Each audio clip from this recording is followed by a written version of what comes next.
परम प्रिय आनंद मूर्ति के आप प्रेमी हैं। अच्छा, जो जिसका बहुत ज्यादा अनुसरण करता है, चिंतन करता है, उसका शरीर भी उसी के प्रकार हो जाता है। इसीलिए सनत कुमार कह रहे हैं कि आप परम प्रिय आनंद मूर्ति के उपासक हैं। आपको देखने वाला भी हंसने लगता है। जैसे देखिएगा, जो भूतों की उपासना किया करते हैं ना, उनका शरीर भूतों के समान ही हो जाता है। जो तंत्र का उपयोग किया करते हैं, उनका शरीर वैसा ही हो जाता है, वह वैसा ही दिखने लगते हैं। उसी प्रकार जो आनंद मूर्ति की उपासना करता है, उसका शरीर भी आनंद मूर्ति के समान हो जाया करता है। वही सनत कुमार कह रहे हैं कि आप तो आनंद मूर्ति के उपासक हैं, परम प्रिय हैं, आप इस प्रकार दुखी क्यों, और आपके मुखमंडल पर इस प्रकार दुख क्यों? आपको तो देख करके रोने वाला भी प्रसन्न हो जाता है, हंसने लगता है। आप ऐसे जान पड़ते हैं जैसे किसी धनी व्यक्ति का धन ही छीन लिया गया हो, आपका कोई बहुत प्रिय सामग्री कहीं खो गया हो, आप उस प्रकार चिंतित दिखाई दे रहे हैं। सनत कुमार प्रश्न करते हैं कि कथम ब्रह्मण दीन मुखा कुतश्चिंता तुरो भवान त्वरितं गम्यते कुत्र कुतश्च गमनं तव।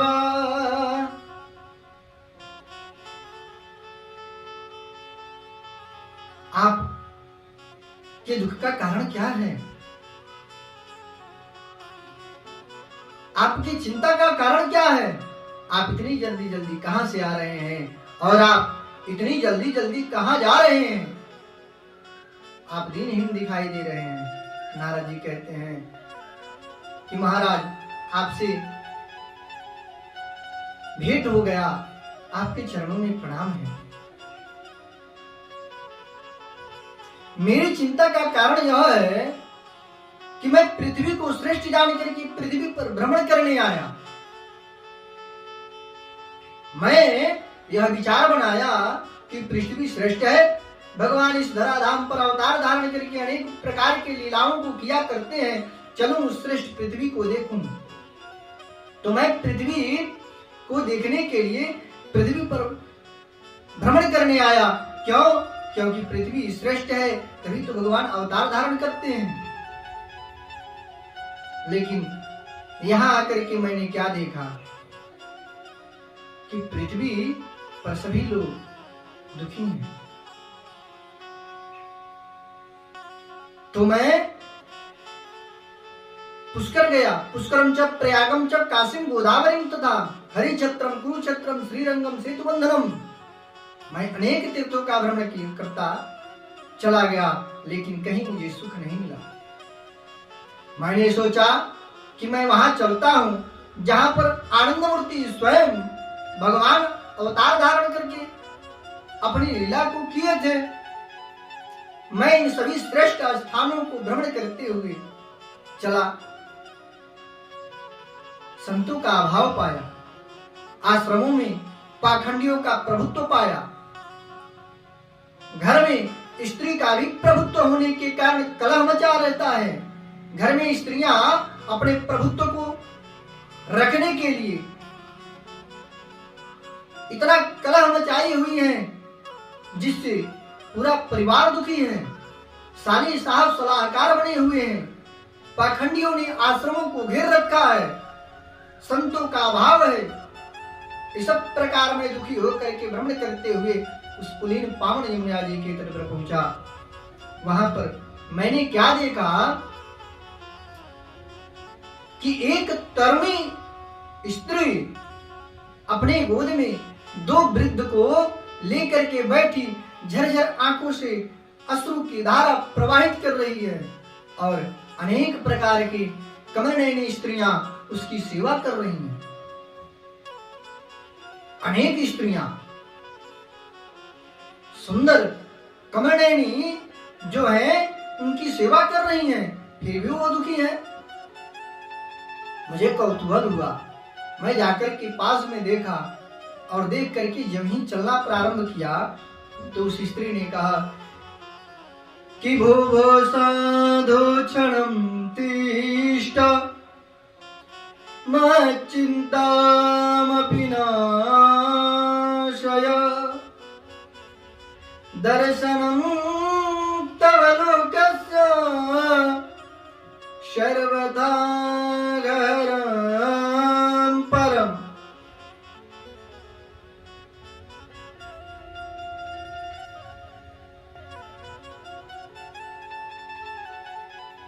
हे संतजन, आप क्षण भर ठहर जाइए। आपको तो मेरे देख करके समस्त दुख नष्ट हो जाते हैं। आप तो आनंद मूर्ति हैं। आपके दर्शन मात्र से दुखों का निवारण हो जाता है, कष्ट भाग जाते हैं। आप मेरी भी चिंता को दूर कर दीजिए।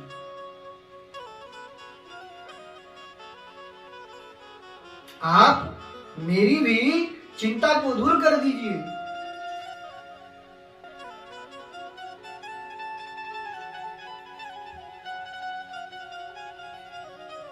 उन्होंने कहा कि काशित्वम काविमोचिमा नार्य का पद्मलोचना वद देवी सविस्तारम स्वस्य दुखस्य कारणम।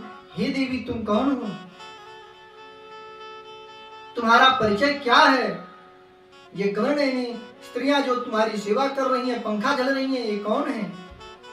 और जो ये दो वृद्ध पड़े हुए हैं, यह कौन है? वह कहती हैं भक्ति देवी मेरा नाम है। अपना परिचय दे रही है भक्ति देवी कि मैं भक्ति देवी हूं, जिनका नाम ज्ञान और वैराग्य है। ये दोनों मेरे पुत्र हैं। वृद्धावस्था ने इन्हें घेर रखा है, अचेत कर दिया है। मैं नव युवती हूं, यही मेरे दुख का कारण है। होना तो यह चाहिए कि माता वृद्ध और पुत्र युवा,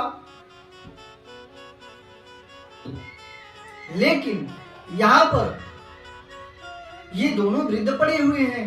मैं नव युवती हूं, मेरे दुख का यही कारण है। भक्ति महारानी कहती हैं कि मैं द्रविड़ देश में उत्पन्न हुई, कर्नाटक में बड़ी हुई, महाराष्ट्र में कहीं कहीं मुझे सम्मान मिला, लेकिन जब मैं गुजरात में आई तो बुढ़ापे ने मुझे घेर लिया। मैं वहां से भगना प्रारंभ करी अपने पुत्रों को लेकर के। वृंदावन आई, मैं नवयुवती हो गई हूँ, मेरे वृद्ध जर्जर पुत्र हो बन चुके हैं। इसलिए मेरे दुख का यही कारण है, मेरे पुत्र वृद्ध हैं। होना यही चाहिए कि पुत्र युवक और मैं वृद्ध, लेकिन विपरीत अवस्था है।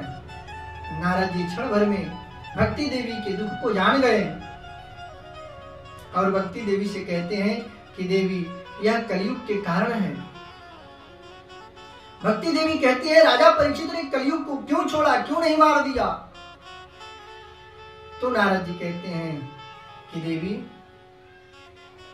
वृंदावन से संयोगा पुनः स्वाम तरुणी नवाः धन्यम वृंदावनम तेन भक्ति नित्यति यत्र च। हे देवी, तुम धन्य हो। यह वृंदावन धाम भी धन्य है। क्यों? क्योंकि यहाँ भक्ति हर जगह नित्य कर रही है। इसीलिए तुम युवती हो। यहाँ पर ज्ञान वैराग्य सुसुप्त अवस्था में इसलिए है कि ज्ञान वैराग्य का अभाव पाया जा रहा है। देखा भी स्वतः यही जा रहा है कि भक्ति बढ़ रही है, लेकिन ज्ञान के अभाव होने के कारण भक्ति सही से नहीं हो पा रही है। वैराग्य के अभाव होने के कारण भक्ति सही से नहीं हो पा रही है, केवल भक्ति बढ़ रही है। इसीलिए ज्ञान और वैराग्य के बिना भक्ति नहीं है।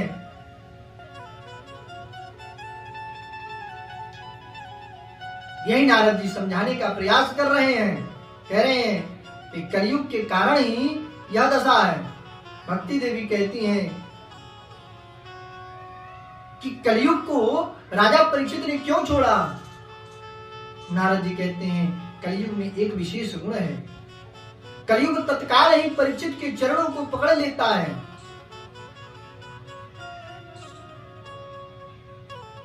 और पकड़ करके कलयुग उनसे क्षमा मांगता है।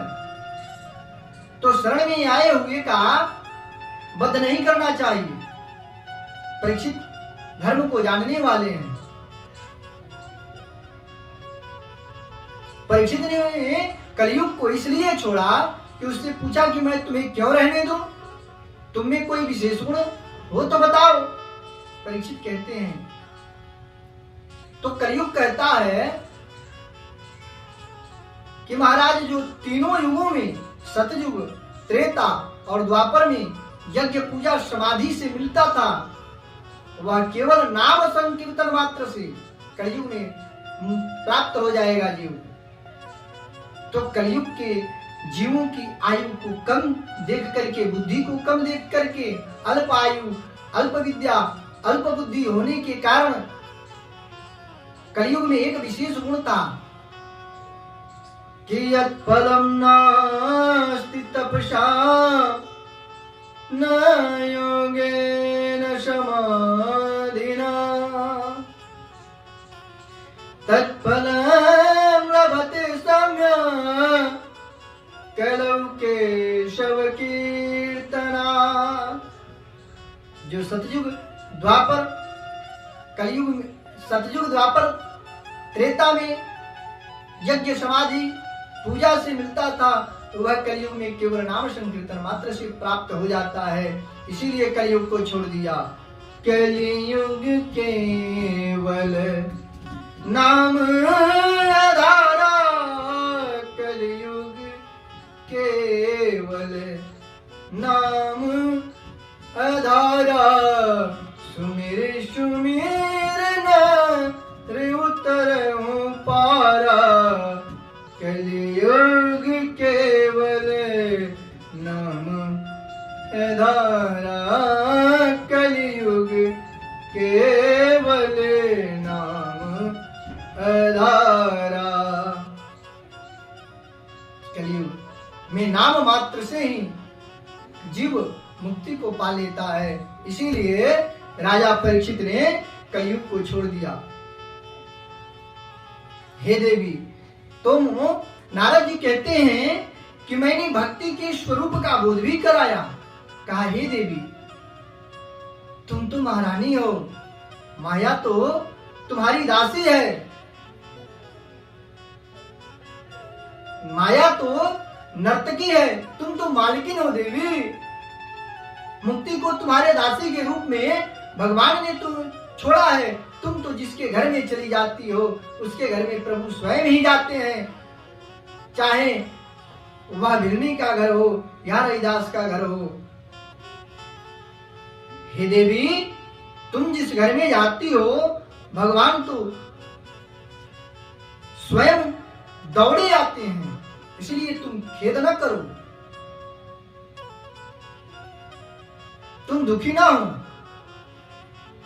भक्ति देवी कहती हैं कि देखिए, मेरे दुख का निवारण करिए, मैं आपसे प्रार्थना करती हूँ। कहती हैं कि जयति जगति मायां यस्य कायाधवस्ते वचन रचन मेकं केवलं चाकलय्या ध्रुवपदमपि यातो यत्कृपातो ध्रुवोऽयम् शकल कुशल पात्रं ब्रह्मपुत्रं नतास्मि। हे भगवान, आप जिस पर कृपा करते हैं वह भगवान को प्राप्त कर लेता है, धन्य हो जाता है। आपने कयाधु पुत्र प्रहलाद पर कृपा करी, उन्हें भगवान मिले, भगवान की प्राप्ति हुई। आपने ध्रुव पर कृपा करी तो उन्हें ध्रुव पद दिला दिया। इसीलिए आपके चरणों में बारंबार प्रणाम है। आप मेरे पुत्रों की वृद्धता के निवारण के लिए कोई उपाय करिए, नहीं तो इदम स्थानम परित्यज्य विदेशम गम्यते मया, मैं इस स्थान को छोड़ करके विदेश चली जाऊंगी। भक्ति देवी किस प्रकार कह रही हैं कि मैं इस स्थान का त्याग कर दूंगी। तो नारद जी भक्ति देवी के स्वरूप का बोध कराते हैं। कहते हैं या चाहे देवी तुम जिस घर में जाती हो वो भिलनी का घर हो, सदरा का घर हो, रहीदास का घर हो, भगवान जाते ही जाते हैं। माया तो नर्तकी है, देवी तुम तो मालकिन हो। मुक्ति को दासी के रूप में छोड़ा है भगवान ने। तुम पर प्रसन्न होकर के भगवान ने ज्ञान और वैराग्य को पुत्र के रूप में तुम्हें दिया है। देवी तुम क्यों चिंता करती हो?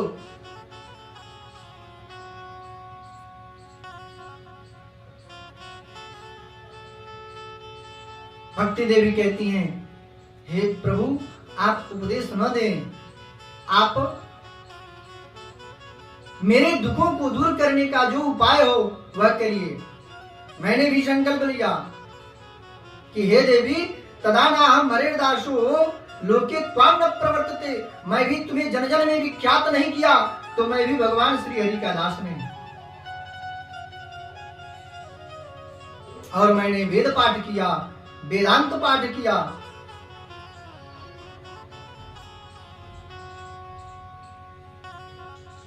मैं वेद पाठ भी किया हूं, वेदांत पाठ किया, पुराणों का पाठ किया, गीता पाठ बार बार उनके कानों में करता रहा। लेकिन जब भी मैं वेद और वेदांत गीता पाठे मुहुर्मुहु उनके कानों में बार बार गीता का पाठ करता, वेद का पाठ करता, वह सचेत होते और पाठ समाप्त होते ही वह जर्जर अवस्था में अचेत हो जाया करते हैं।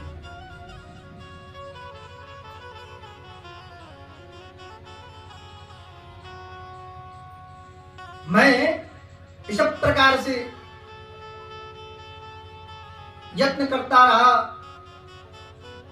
उसी समय आकाशवाणी हुई कि उद्यमः सफलस्तेयं भविष्यति न संशयः।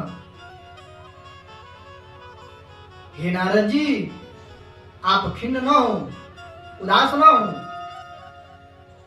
आपका उद्यम सफल होगा, आपका परिश्रम सफल होगा, आपको उदास होने की आवश्यकता नहीं, आप सत्कर्म करिए। तो मैंने प्रश्न किया कि क्या यह सत्कर्म नहीं है?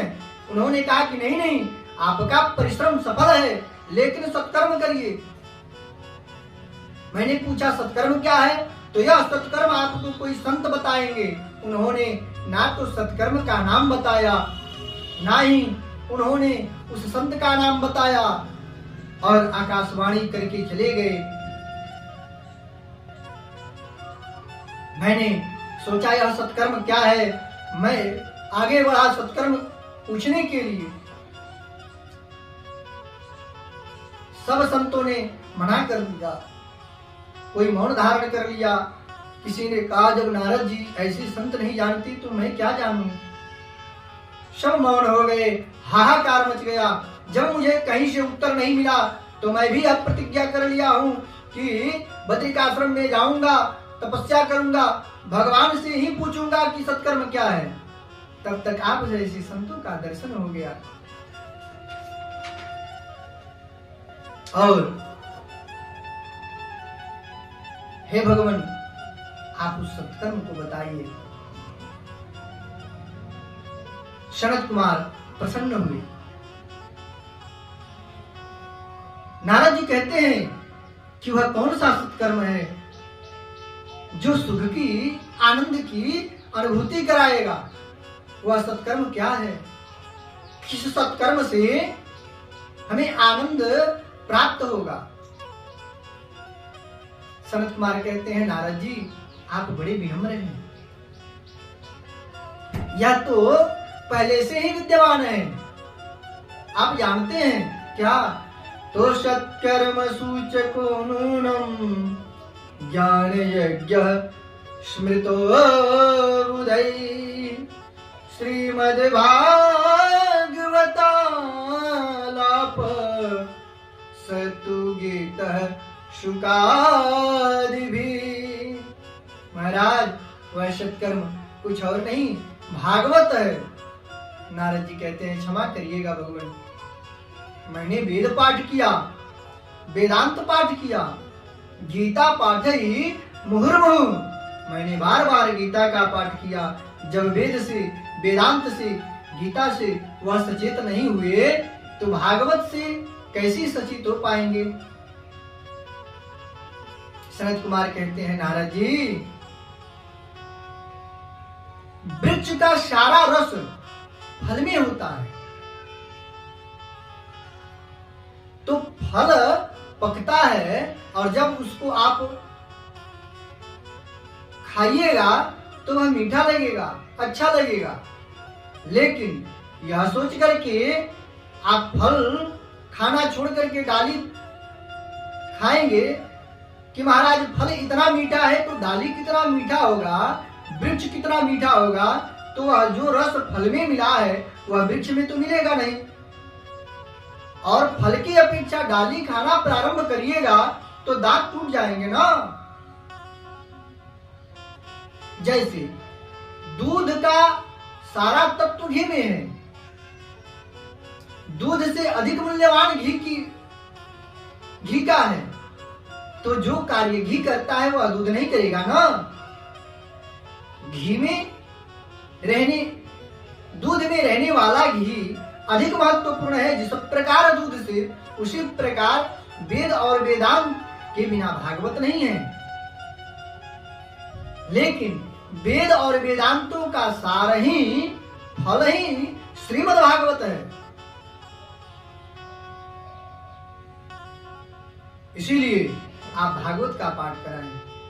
उन्होंने कहा कि महाराज यद्दर्शनम च विनिहन्त्य शुभानि सत्य श्रेयस्तनोति भवदुःखदवार्दितानां निःशेष शेष मूक गीत कथैकपाना प्रेम प्रकाश कृतये शरणं गतोऽस्मि। हे भगवान, आपका दर्शन ही समस्त पापों को तत्काल नष्ट करता है। किसी मनुष्य को छोड़िए, ऋषि महर्षि अनंत काल तक समाधि लगाने वाले लोगों को भी आपका दर्शन अगर मिल जाए तो उनके दुखों का तत्काल नष्ट हो जाता है। दुख नहीं रहते, दुख भाग जाता है, दुखों का तत्काल ही नष्ट भी हो जाता है। तो इस संसार के दुख रूपी दावानल पर आप जैसी संत शांति की वर्षा किया करते हैं। भाग्योदयेन बहुजन्म समर्जितेन सत्संगमं च लभते पुरुषो यदा वै अज्ञान हेतु कृत मोहमदान्धकार नाशं विधाय हि तदोदयते विवेक। जब अनेक जन्मों का पुण्य पुंज उदय होता है तब जाकर के आप जैसी संतों का दर्शन होता है, और आप जैसे संतों के श्रीमुख से हम उस कथा को श्रवण करें तो धन्य हो जाएंगे। आप भक्ति महारानी है वृंदावन में, आप वृंदावन चलिए।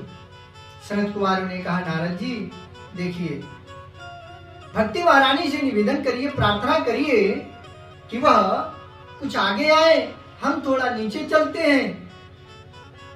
उन्होंने कहा कहां? हरिद्वार क्षेत्र में।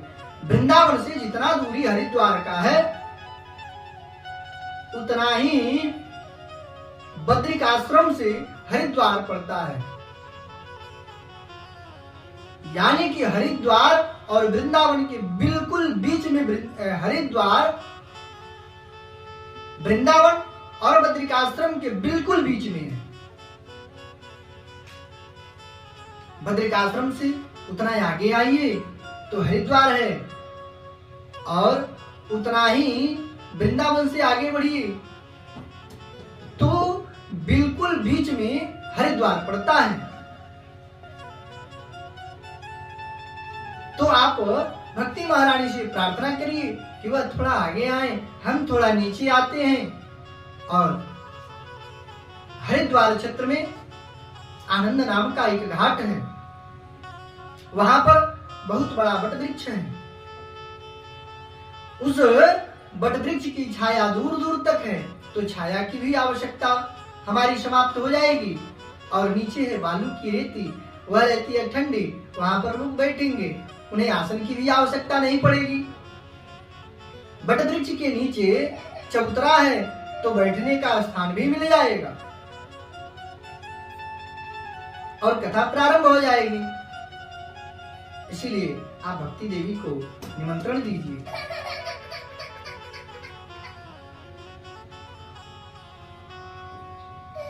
भगवान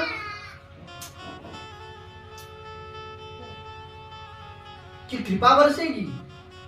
सनत कुमार कहते हैं कि आप 3 आसन लगाएं, भक्ति के लिए, ज्ञान के लिए और वैराग्य के लिए।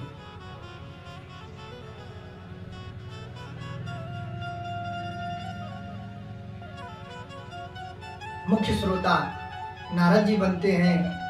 यह जब पता चला कि सनत कुमार बद्रिकाश्रम से हरिद्वार में कथा करने आ रहे हैं, तो हाहाकार मच गया। और जब सनत कुमार ही कथा कह रहे हो तो वहां कौन नहीं आएगा।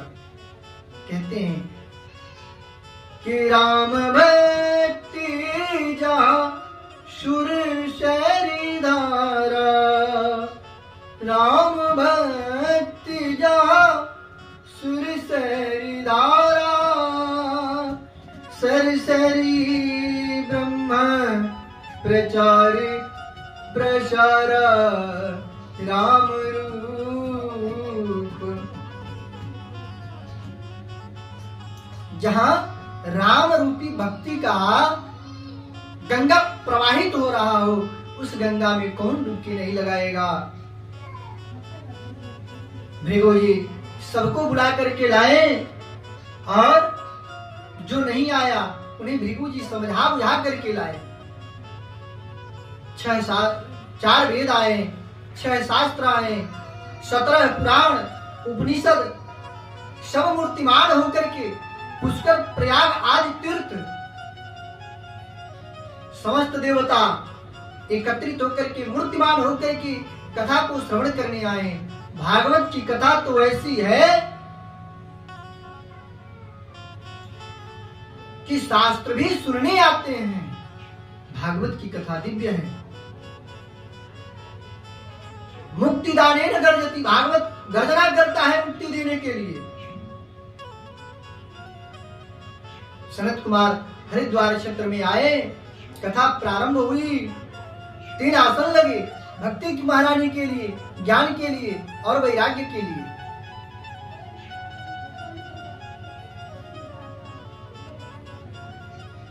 मुख्य श्रोता नारद जी बने।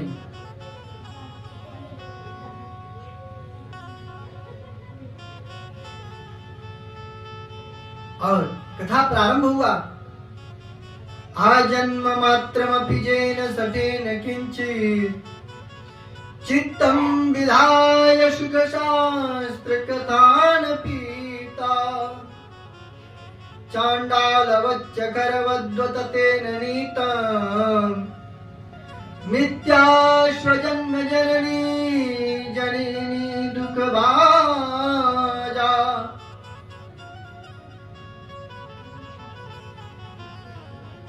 जिसने अपने जीवन में भागवत श्रवण नहीं किया, श्रीमद् भागवत कथा रसपान नहीं किया, वह जीता हुआ गधी के समान है। वह जिनके कानों ने भागवत रस सुधा का पान नहीं किया, वह सर्प के बिल के गड्ढे के समान उसके कान हैं। वह केवल जन्म इसलिए लिया है कि वह अपनी मां को प्रसव पीड़ा दे सके। वह तो चांडाल इस योनि में रहने के बाद भी चांडाल स्वरूप है। इसीलिए भागवत कथा को श्रवण करना चाहिए। अभी इस प्रकार व्याख्या चल ही रहा था कि भक्ति सुतौ तौ तरणं गृहीत्वा प्रेमैक रूपा सहसा विराशी श्री कृष्ण गोविंद हरे मुरारे नातेति नामानि मुहुर्वदन्ति। भक्ति के रस से भक्ति देवी पुष्ट होकर के ज्ञान और वैराग्य के साथ सहसा उस मंडली में प्रकट हो गई। कथा रस का ऐसा प्रभाव है कि भक्ति देवी उस कथा रस से प्रभावित होकर के पुष्ट होकर के सहसा प्रकट हो गई। भगवान के नामों का उच्चारण करते हुए जब प्रकट हुई तो सबने आश्चर्यपूर्वक आपस में तर्क करना प्रारंभ कर दिया। यह कैसे, इस प्रकार यह पुष्ट होकर के सहसा कैसे प्रकट हो गई। सनत कुमार कहते हैं कि यह कथा रस के कारण हुआ है। कथा के प्रभाव के कारण यह पुष्ट होकर के सहसा प्रकट हुई हैं। भक्ति देवी कहती हैं कि धन्य हैं आप कि आप हमें कथा रस से सींच करके बिल्कुल युवा कर दिया। धन्य हो गई हम, भगवान की कथा दिव्य है, धन्य है भगवान की कथा। जय जयकार होने लगा। आकाश से देवता पुष्पों की वृष्टि करने लगे।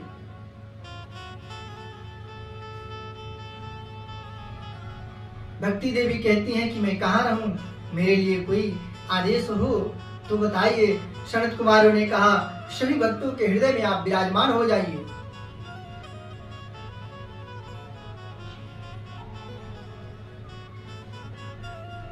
भगवान की कथा सभी रोगों से निवारण देने वाली है। कोई भी रोग ऐसा नहीं जो भगवान की कथा से दूर न हो जाए।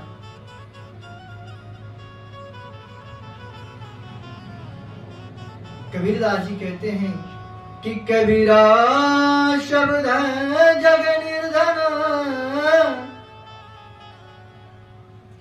कबीरा शब्द जग निर्धन,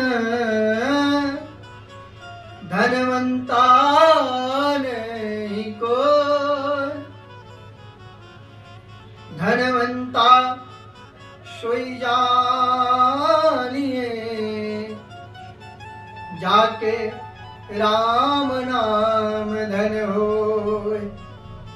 समस्त जग धनवान होते हुए भी निर्धन है। क्यों? क्योंकि उनके पास राम नाम नहीं है।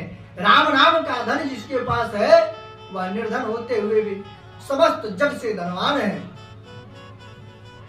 नारद जी कहते हैं महाराज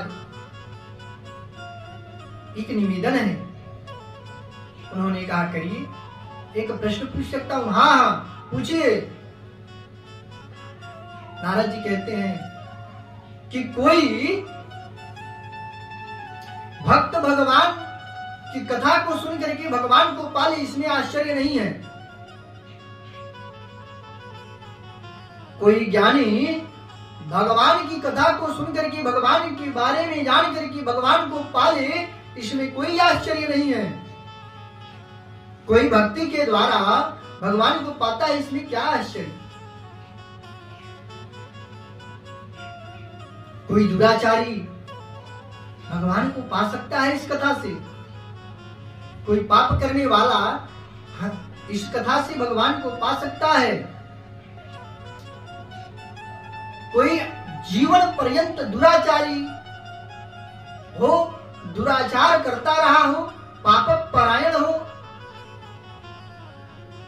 और पाप करते करते, दुराचार करते करते, अधर्म करते करते उसकी अकाल मृत्यु हो गई हो, तो क्या इस कथा से वह पार पा सकता है, भगवान के चरणों को पा सकता है? शरद कुमार कहते हैं हाँ है।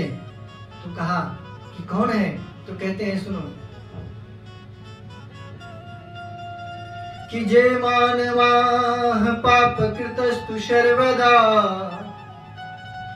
सदा दुराचार रता विमार्गगा क्रोधाग्निदग्धा कुटिलाश्च कामिनः सप्ताह यज्ञेन कलौ पुनन्ति ते। जो सदा सर्वदा पाप परायण कर्म करता है, दुराचारी है, खल है, कामी है, अधर्म परायण है, जो पाप परायण वृत्ति बना लिया है, वह भी इस कथा को श्रवण करे तो 8 दिन में इस कथा के प्रभाव से उससे मुक्ति पा लेगा। यही नहीं, जो माता पिता के शुद्ध संतान नहीं है, जिन्होंने 5 प्रकार के महापाप किए हों, वह भी अगर हृदय से 8 दिन तक इस कथा को श्रवण करे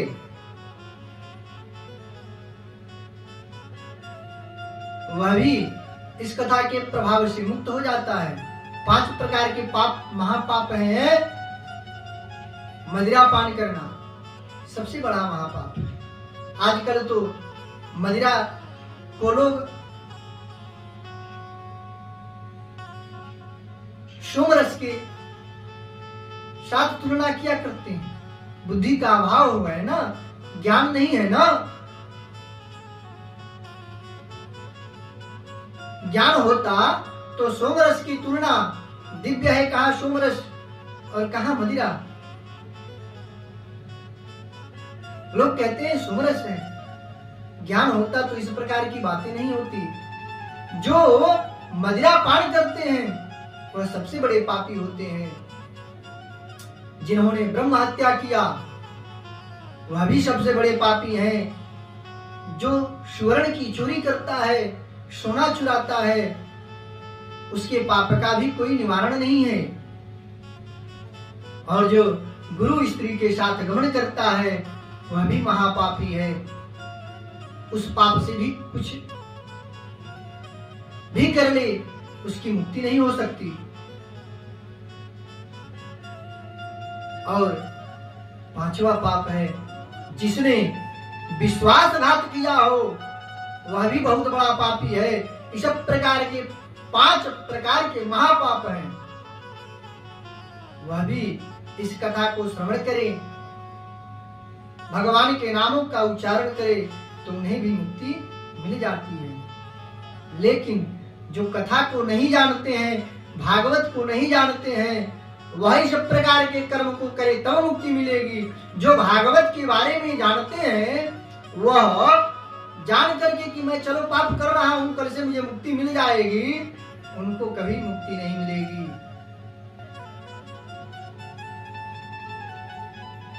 इसलिए जो भागवत के बारे में नहीं जानते हैं उनको मुक्ति मिल सकती है। जो जान करके पाप करे उन्हें मुक्ति नहीं मिलेगी। नारद जी कहते हैं महाराज इससे कोई मुक्त हुआ है? कहते हैं हाँ, मैं आपको एक पुरातन कथा बताता हूं, सुनिए। तुंगभद्रा नदी के तट पर एक आत्मदेव जी नाम के ब्राह्मण रहा करते थे। उन्हें वहां दूसरा भास्कर कहा जाता था। उन्हें वेद, वेदांत, उपनिषद, पुराण का विशेष अध्ययन था। दूसरे सूर्य के समान वहां पर थे वो।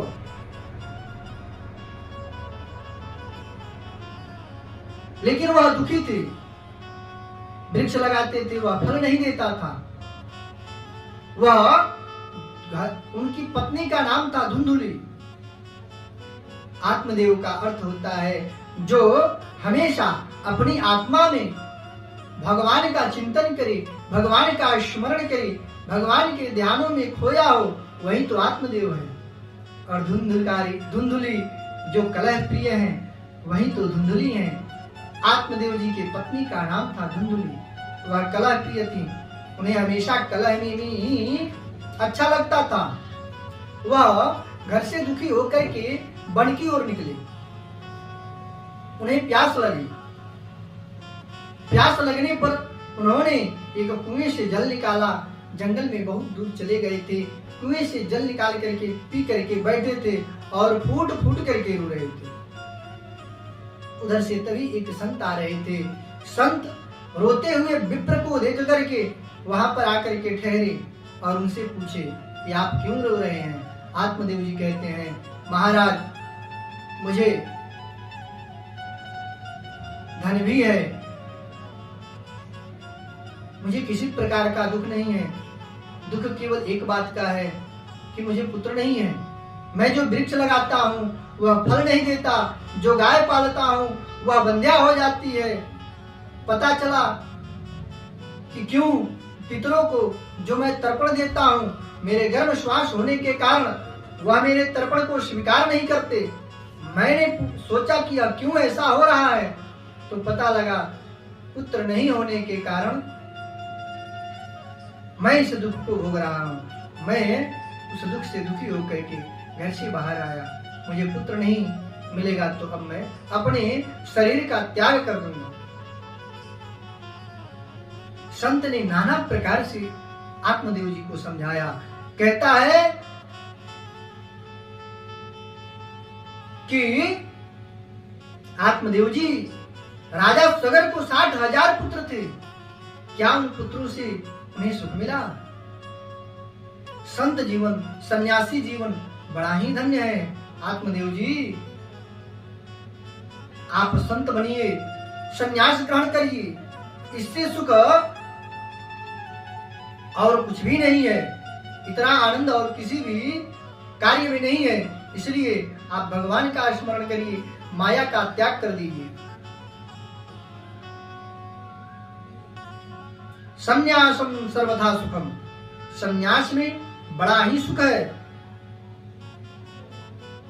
उन्होंने कहा कि महाराज, मैं भी पढ़ा लिखा हूं, वेदों को जानता हूं। कहते हैं कि दिग्जीविनम प्रजाहीनम दिग्गृहं च प्रजा विना धिक्कुलं संदिग्धनं चानपत्यस्य धिक्कुलं संतति विना। महाराज, संतानहीन जीवन को धिक्कार है। यह आत्मदेव जी कह रहे हैं कि संतानहीन जीवन को धिक्कार है। संतानहीन घर को भी धिक्कार है। घर क्या होगा जब संतान ही नहीं रहेगा। संतानहीन धन को भी धिक्कार है। जब कोई खाने वाला नहीं होगा तो इस धन का क्या उपयोग।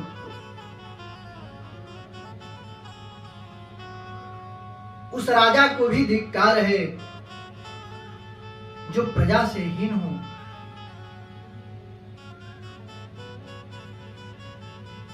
इसीलिए इस जीवन का कोई मोल नहीं है। संत ने अनेक प्रकार से समझाने का प्रयास किया। जब आत्मदेव जी नहीं माने तो संत कहते हैं कि मुंचा ज्ञानम प्रजा रूपम बलिष्ठा कर्मणो गति विवेकं तु समासाद्य त्यज संसार वासनम। हे ब्राह्मण देव, आप विवेक का आश्रय लीजिए, संसार की वासनाओं का त्याग कर दीजिए। आप नहीं समझ रहे हैं, संतान होने से आपको सुख नहीं मिलेगा, मेरी बातों को मानिए। उन्होंने कहा कि नहीं मानिएगा तो मैं आपके चरणों में अपने प्राणों का त्याग कर दूंगा, आपको ब्रह्म हत्या का दोष लग जाएगा। उन्होंने कहा महाराज, आप नहीं समझ रहे हैं कि आपके जीवन में पुत्र है ही नहीं। आत्मदेव जी आश्चर्य से देख रहे हैं। उन्होंने कहा नहीं मानिएगा तो सुन लीजिए कि मैंने आपकी ललाट की रेखाओं को अभी अभी पढ़ा है। सप्त जन्मावधि तव पुत्रो नैवच नैवच, आपको 7 जन्मों तक पुत्र नहीं होगा, आपकी ललाट पर लिखा हुआ है। जब ऐसा आत्मदेव जी सुनते हैं तत्काल ही मूर्छित होकर के उनके चरणों में गिर गए। संत को आश्चर्य हुआ, यह क्या हो गया अधर्म मुझसे। क्यों? क्योंकि वर्णन आता है कि सत्यम ब्रूयात् प्रियम ब्रूयात्, सत्यम प्रियम न ब्रूयात्, प्रियम च निर्दम ब्रूयात्, एष धर्म सनातन। सत्य बोलना चाहिए लेकिन अप्रिय सत्य नहीं कहना चाहिए। आत्मदेव जी एक जन्म के लिए अभी रो रहे थे कि मुझे पुत्र नहीं है। जब संत ने कहा कि 7 जन्मों तक आपको पुत्र नहीं होगा, तब वह कैसे जी सकते। तत्काल ही मूर्छित होकर के संत के चरणों में गिर गए।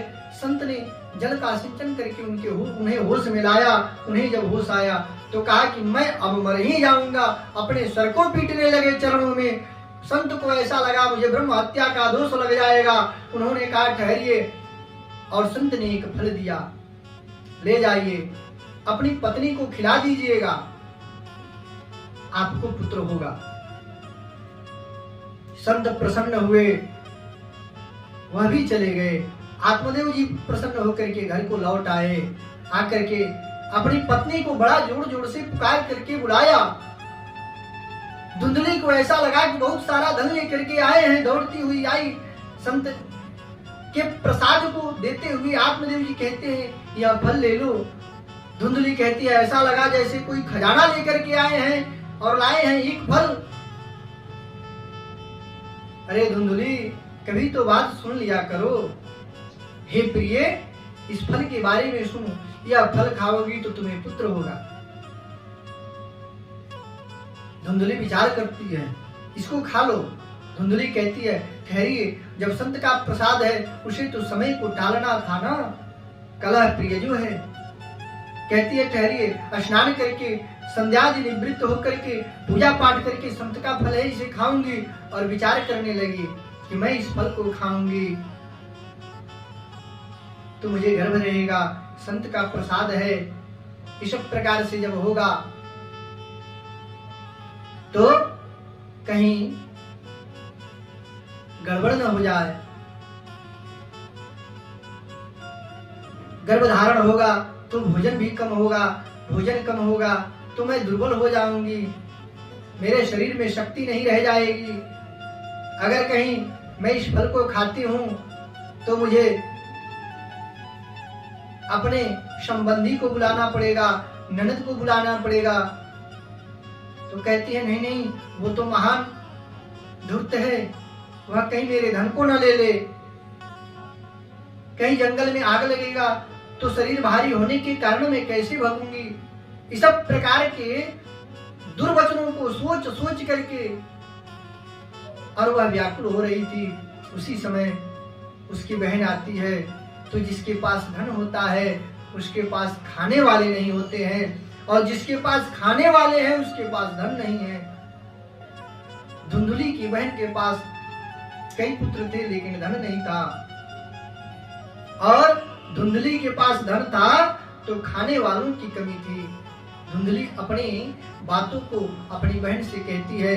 बहन कहती है बहन, इस बार मुझे पुत्र होने वाला ही है, इसीलिए इस बार होने वाला पुत्र तुम ले लेना, मुझे कुछ धन दे देना, तुम स्वांग रचा लो कि मुझे पुत्र होगा। मैं अपने पुत्र को तुम्हें दे दूंगी, तुम्हें पुत्र भी मिल जाएगा और मुझे धन मिल जाएगा, तो मेरे कई पुत्र हैं वह भी खा लेंगे। प्रसन्न हो गई, दोनों साथ रहने लगे, स्वांग रचाया, समय हुआ, पुत्र हुआ। धुंधली ने अपनी बहन के पुत्र को ले लिया और लेकर के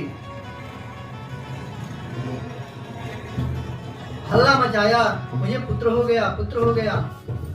इस प्रकार स्वांग रचाने से समय आया, पुत्र को लेती है और इस प्रकार समय आने पर पुत्र को धुंधली ले लेती है और अपने पुत्र का नाम रखती है धुंधुकारी। जो फल संत दिए थे उस फल को धुंधली ने गाय को खिलाया था कि इसकी भी परीक्षा हो जाएगी। गाय को भी 3 महीने बाद पुत्र हुआ। गांव के लोगों ने कहा कि भगवान कभी एक भी पुत्र नहीं दे रहे थे, आज गाय को भी पुत्र हुआ। उस पुत्र का नाम आत्मदेव जी ने गोकर्ण रखा। उनका पूरा शरीर मनुष्य के समान था, केवल कान थे ना वह गाय के समान थे। उनका नाम गोकर्ण रखा। समय आया, दोनों बड़े हुए। जिस घर में एक लौता पुत्र होता है ना, उसको उसके बिगड़ने के चांस बहुत ज्यादा होते हैं। आत्मदेव जी ध्यान इस बात पर नहीं दे पाए और धुंधुकारी दुष्ट होता चला गया। उसकी प्रवृत्ति दुष्ट प्रवृत्ति में बदलती चली गई। और कहते हैं ना कि गोकर्ण पंडितो ज्ञानी धुंधुकारी महाखल। धुंधुकारी महादुष्ट हुआ और गोकर्ण जी महान पंडित हुए, ज्ञानी हुए। आत्मदेव जी उदास बैठे हुए थे, उधर से गोकर्ण जी चले आए। गोकर्ण जी आत्मदेव जी को पिता ही कहते हैं। कहते हैं, पिताजी आप इतना चिंतित क्यों हैं? आपके दुख का कारण क्या है? इस प्रकार दुखी होने की आवश्यकता क्या है? आप क्यों उदास हैं? आत्मदेव जी कहते हैं, बेटा वन को जाऊं तो कैसे जाऊं? मन में प्रबल वैराग्य नहीं है। और घर में रहूं तो कैसे रहूं? स्वर्ग जैसे घर को धुंधुकारी ने नरक बना दिया है। पुत्र नहीं था तो पुत्र के लिए दुखी था, अब पुत्र है तो पुत्र होने के लिए दुखी हूं कि इतना दुष्ट हो कैसे गया। आज वही उपदेश गोकर्ण जी आत्मदेव जी को दे रहे हैं। जो उपदेश संत ने आत्मदेव जी को दिया था, वही उपदेश गोकर्ण जी आत्मदेव जी को दे रहे हैं।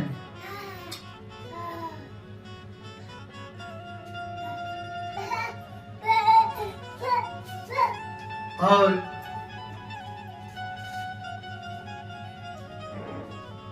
गोकर्ण जी कहते हैं, पिताजी मन को ही वन बनाइए, मन को ही वन बनाइए। बिल्कुल वही उपदेश दे रहे हैं। इसे गोकर्ण गीता कहते हैं। पिताजी, मनुष्य की सबसे बड़ी विडंबना यही है कि वह शरीर को ही सब कुछ मान बैठता है। गोकर्ण जी कहते हैं कि देहस्तिमान सरुधिरे अभिमतिम त्यजेत्वम् जाया सुतादिषु सदा ममतां विमुञ्च पश्यानिशं जगदिदं क्षणभङ्गनिष्ठम् वैराग्यरागरसिको भवभक्तिनिष्ठः।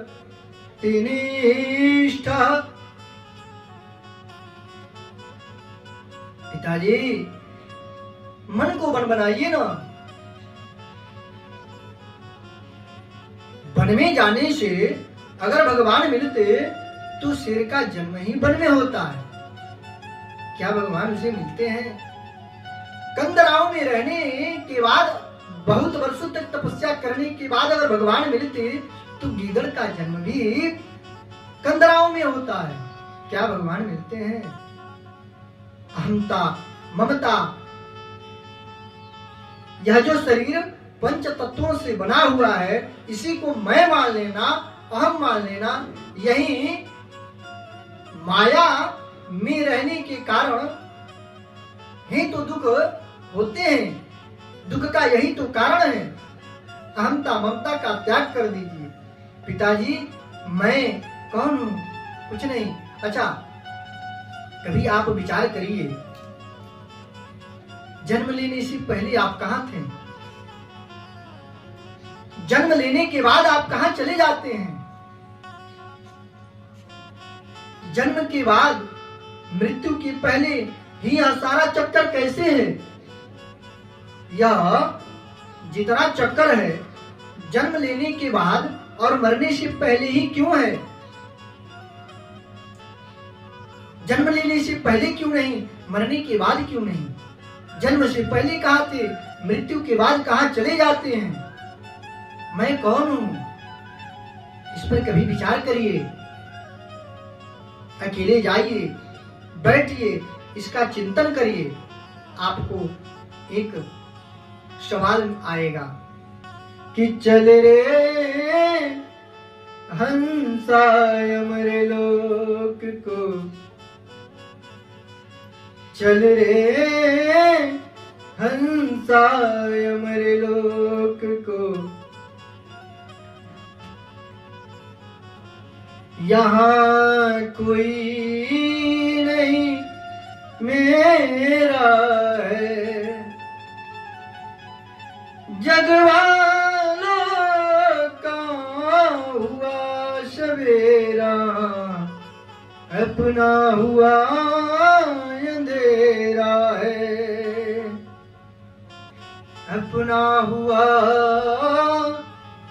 अंधेरा है।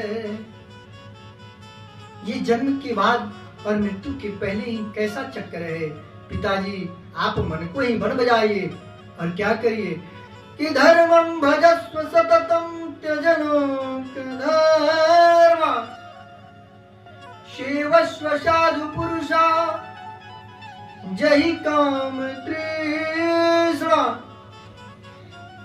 अन्यस्य दोष गुण चिंतनमाशु मुक्त्वा, सेवा कथारसमः नितरां पिबत्वम्। लौकिक धर्म का त्याग कर दीजिए। बहुत सारा धन कमाना, धन कमा करके मकान बनाना, सुविधाओं से युक्त जीवन जीना, विवाह करना, परिवार की रक्षा करना, परिवार का पालन पोषण करना, यह लौकिक धर्म है। लौकिक धर्म यह करना लौकिक धर्म है, आपका धर्म है। लेकिन जिसके लिए आए हैं वह धर्म करना भी धर्म है। तो भागवत धर्म क्या है? तो भगवान के श्री चरणों में अपने आप को लगाना। इन सबसे विरक्त होकर के, इसका त्याग करके अब भगवान के चरणों में अपने मन को लगा लीजिए। लौकिक धर्म का त्याग कर दीजिए और भागवत धर्म को अपनाइए। अगर मन नहीं लगता है तो साधु पुरुषों का, संतों का साथ कर लीजिए। उससे भी नहीं है तो भगवान का आश्रय लेकर के उनकी सेवा करिए। अरे आप एक तरफ एक कदम बढ़ाइए। भगवान की माया ऐसी है, भगवान की कृपा ऐसी है कि आप बढ़कर के देखिए, वह स्वयं अपने आप को कहती है कि तुम मेरे पास आ जाओ। भगवान के पास जाइएगा, वह अपने आप ही स्वयं भगवान आपको खींच लेंगे, इस माया प्रपंच से आपको मुक्त कर देंगे। तो भगवान की कृपा ऐसी है कि आप एक कदम भी बढ़िएगा तो भगवान आपको अपनी तरफ खींच लेते हैं। इसीलिए इस लौकिक धर्म का त्याग कर दीजिए, संतों की सेवा करिए, किसी के गुण और दोषों को न देखते हुए भगवान में अपने आप को लगा लीजिए। पिताजी मन को ही बड़ बनाइए। इस प्रकार के उपदेशों को देते हैं। आत्मदेव जी भगवान को अपने हृदय में बैठा करके दशम स्कंद का पाठ करते हुए भगवान के धाम को चले गए। अब धुंधुकारी अपनी माता को परेशान करने लगा, कुएं में गिर गई, उनकी मृत्यु हो गई। धुंधुकारी जी तीर्थ यात्रा के लिए, गोकर्ण जी तीर्थ यात्रा के लिए चले गए। धुंधुकारी ने देखा गोकर्ण जी भी अब नहीं रहे, तीर्थ यात्रा पर चले गए। अब धुंधुकारी और भी पाप परायण हो गया और एक दिन बहुत सारा धन चुरा करके लेकर के आया। 5 वेश्याओं को अपने घर में रखा था। वेश्याओं ने सोचा कि एक दिन राजा इसे मार ही डालेगा, क्योंकि धन चुरा करके अधिक लेकर के आया है। क्यों न इसे हम ही मार दे, जब यह मरेगा राजा इसे दंड देगा तो हमें भी दंड देगा, तो इसको क्यों ना हम मार दें और इसके धन को लेकर के चले जाते हैं। वेश्याओं ने वही किया। सोते हुए धुंधुकारी के हाथ और पैरों को चारपाई में बांध करके मारना चाहा, गला दबा करके वह नहीं मरा, तो जलते हुए आग के गोले को उसके मुख में डाल करके उसे मार दिया। और वेश्याओं ने धन को लेकर के जाना अच्छा समझा। धुंधुकारी को घर में ही गड्ढा खोद करके गाड़ दिया। वेश्याएं चली गई। अब धुंधुकारी महान भयंकर प्रेत हुआ, पूरे गांव को सताने लगा। गोकर्ण जी को जब पता लगा तो अनेक तीर्थों में पिंडदान करते हुए कुछ वर्ष बाद जब घर लौटे तो घर में अपने सोने गए। धुंधुकारी अनेक प्रकार के रूपों को बना करके आता है, कुछ कहना चाहता है, बोल नहीं पाता। गोकर्ण जी जल से सिंचन करते हैं, बोलने की क्षमता आती है धुंधुकारी। भाई श्री, मैं आपका भ्राता हूं। गोकर्ण जी कहते हैं, मैंने तो भ्राता हो? हाँ, अहम भ्राता त्वदीयोऽस्मि धुंधुकारीति नामतः स्वकीयेनैव दोषेण ब्रह्मत्वं नासितं मया। मेरे ब्रह्मत्व के नष्ट होने के कारण मैंने अपने ब्रह्मत्व का नाश कर दिया था, इसी कारण मुझे प्रीति योनि प्राप्त हुआ है। गोकर्ण जी कहते हैं कि मैं तो अनेक तीर्थों में तुम्हारे लिए पिंडदान कर चुका हूँ, फिर यह दशा कैसे? धुंधुकारी कहता है, भाई श्री, मैं छोटा मोटा पापी थोड़ी हूँ, मैं बहुत बड़ा पापी हूँ, मैं नंबर 1 का पापी हूँ, इसलिए इस पिंडदान से मुझे मुक्ति नहीं मिल सकती, फिर कोई उपाय करिए। धुंधुकारी उस समय चला गया। सुबह हुई, गोकर्ण जी महाराज ने भुवन भास्कर सूर्य को प्रणाम करके भुवन भास्कर सूर्य से पूछा कि मुक्ति का उपाय बताइए। भुवन भास्कर सूर्य चतुर्श्लोकी भागवत का उपदेश करते हैं। श्रीमद् भागवतान मुक्ति सप्ताहं वाचनम कुरु इति सूर्यवचः सर्वैः धर्म रूपम तु विश्रुतम। आप सप्ताह विधि श्रीमद् भागवत उसके निमित्तिक कराइए। गोकर्ण जी अगले दिन से भागवत प्रारंभ करते हैं। एक ब्राह्मण को श्रोता के रूप में बैठाया और धुंधुकारी के निमित्त भागवत कथा प्रारंभ करते हैं। धुंधुकारी वायु प्रधान है ना, आकर के बैठना चाहता है, हवा उड़ा ले जाता, हवा का झोंका आता और धुंधुकारी को उड़ा ले जाता। धुंधुकारी बार बार आता, हवा का झोंका बार बार उड़ा ले जाता। तभी उसने देखा कि एक सप्त ग्रंथि बांस खड़ा है, सप्त ग्रंथि बांस में छिद्र था। धुंधुकारी आया वायु प्रधान होने के कारण हवा के रूप से उस सप्त ग्रंथि मास में समा जाता है छिद्र के माध्यम से। प्रथम दिन की कथा हुई, प्रथम ग्रंथि फट गई। दूसरे दिन की कथा हुई, दूसरी ग्रंथि फट गई। तीसरी दिन की कथा हुई, तीसरे दिन की कथा से तीसरी ग्रंथि फट गई। सप्त दिवस कथा विश्राम हुआ। सातवें दिन विश्राम कथा के होते ही सातवीं ग्रंथि फट गई। दिव्य रूप धारण करके धुंधुकारी खड़ा हो जाता है, कहता है भाई श्री प्रणाम। कौन हो भाई तुम? तो कहता है कि यह धन्य भागवती वार्ता प्रेत पीड़ा विनाशिनी सप्ताहोऽपि तथा धन्य कृष्णलोक फलप्रद। भाई श्री, मैं आपका वही भाई धुंधुकारी हूँ। चतुर्भुज रूप में दिव्य रूप धारण करके खड़ा है, प्रणाम कर रहा है धुंधुकारी। भगवान के पार्षद आते हैं विमान लेकर के, धुंधुकारी को विमान में बैठाते हैं।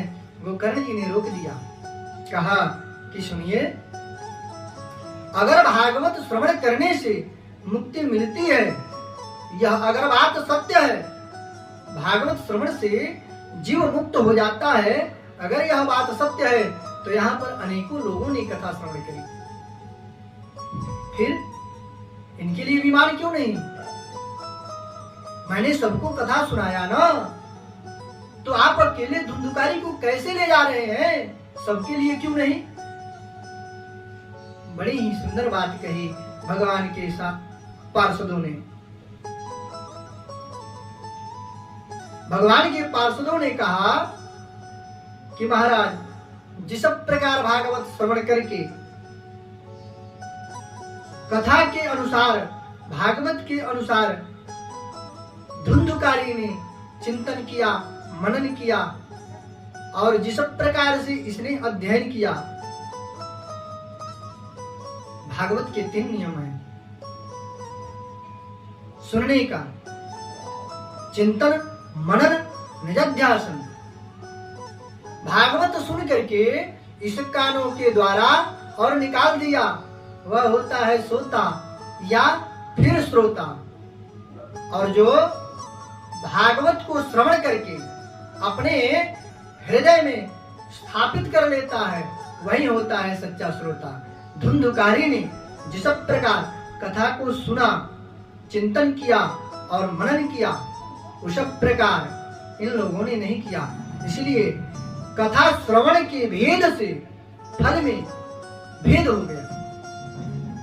गोकर्ण जी, कथा श्रवण सबने किया है, इसीलिए जिस प्रकार धुंधुकारी ने सुना, उस प्रकार सबने नहीं सुना।